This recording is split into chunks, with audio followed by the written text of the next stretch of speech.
अस्सलाम वालेकुम friends, welcome two Myra जो किचन। अॼु असां मायरा जो किचन में तव्हांजे लाइ खणी आया आहियूं स्टार स्पेशल रेसिपी जंहिंजो नालो आहे झटपट फालूदो। झटपट फालूदो ठाहिण जे लाइ सभिनि खां पहिरियां हिकु पतीले में असां खीर विधो आहे 3 कप्स,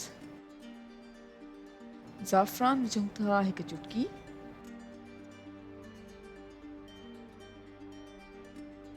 चङी तरह सां मिक्स कयूं था।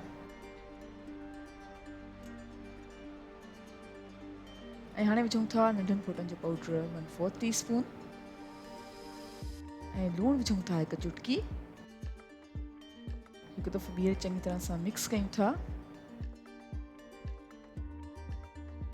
चङी तरह सां मिक्स थी वियो आहे त हाणे विझूं था कलरफुल सयूं अधु कप ऐं चङी तरह सां चमचो हलायूं था। ऐं हाणे असां खीर खे पचाईंदासीं तक़रीबन 5 मिनट्स जे लाइ विचोली बाहि ते।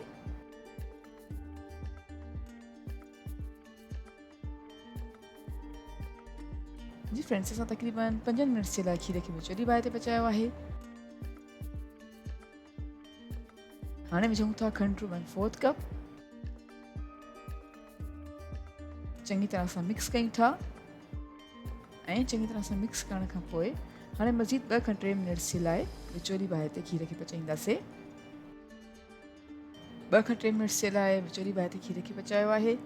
हाणे हिकु कप में कस्टर्ड पाउडर विधो आहे 2 टेबल स्पून ऐं खीर विझूं था अधु कप।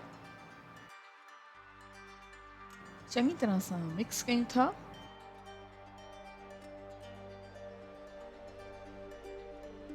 चङी तरह सां मिक्स थी वियो आहे त हाणे कस्टर्ड मिक्सचर विझूं था उबलंदड़ खीर में ऐं तक़रीबन 15 खां 20 सेकंड्स ताईं चङी तरह सां चमचो हिलाए मिक्स कंदासीं।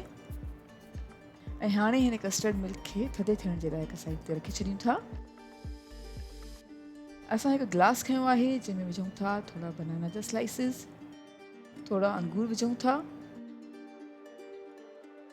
कुझु मैंगो जा पीसिस विधा आहिनि ऐं कस्टर्ड मिक्सचर विझूं था जेको असां ठाहे थधो थियण लाइ रखियो हुयो।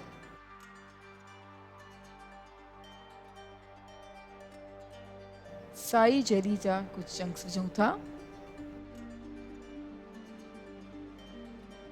ऐं हाणे पीली जेली जा कुझु पीसिस विधा आहिनि, अंब जा कुझु पीसिस विझूं था ऐं कस्टर्ड मिक्सचर विझूं था ऐं कुल्फा आइसक्रीम विझूं था तक़रीबन 2 खां 3 टेबल स्पून जे क़रीब।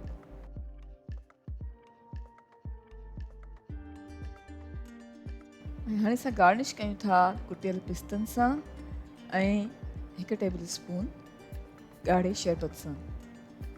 जी फ्रेंड्स, असांजो मज़ेदार ऐं आसान झटपट फालूदो सर्विंग जे लाइ बिल्कुलु तयारु आहे। उमेद कयूं था तव्हांखे असांजी अॼु जी रेसिपी ज़रूरु पसंदि आई हूंदी। Thank you so much for watching. असांजी वीडियो खे लाइक कजो ऐं असांजे चैनल खे सब्सक्राइब ज़रूरु कयो। तव्हां सां इंशाल्लाह मुलाक़ात थींदी हिकु ॿी वीडियो में। तेसिताईं अल्लाह हाफ़िज़।